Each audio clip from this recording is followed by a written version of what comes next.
Katika kaunti ya Kilifi wameliapisha baraza la wazee ili kulinda maslahi yao ya kisiasa na kiuchumi kwenye kaunti hiyo.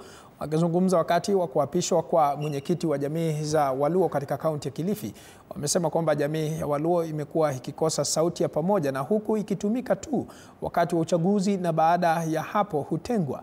Aidha, wamesema kwamba hatua ya kuwa na kiongozi itawezesha umoja miongoni mwa wanajamii na vilevile kiongozi atatetea mahitaji na maslahi ya jamii hiyo.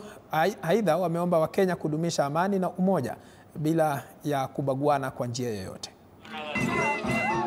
Tumekuja hapa kuchukua rasmi jukumu ya jamii hii ya kutoka sehemu za Nyanza ili tuishi pia hapa kama jamii, kama Wakenya, na tuishi na ndugu zetu ambaye wako hapa Mjikenda. Kufanya haya jambo sio kwamba tumekeuka haki ya kabila yoyote.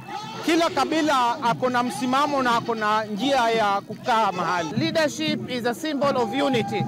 Na hii ni muhimu kwetu sisi kama jamii ya Wajaluo na watu wote kuwa na kiongozi, kwa sababu itaweza kuleta umoja wa jamii. Na panapopatikana umoja wa jamii, ndio jamii inaweza kukaa na kutatua matatizo yao.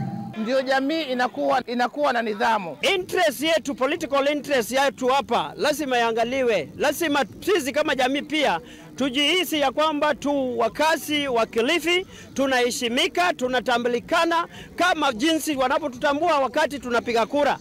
Niko tayari kushirikiana na wanasiasa kikamilifu kama vile katiba ya Council of Elders inaposema ya kwamba tushirikiana na wanasiasa pamoja tukaweze kuleta maendeleo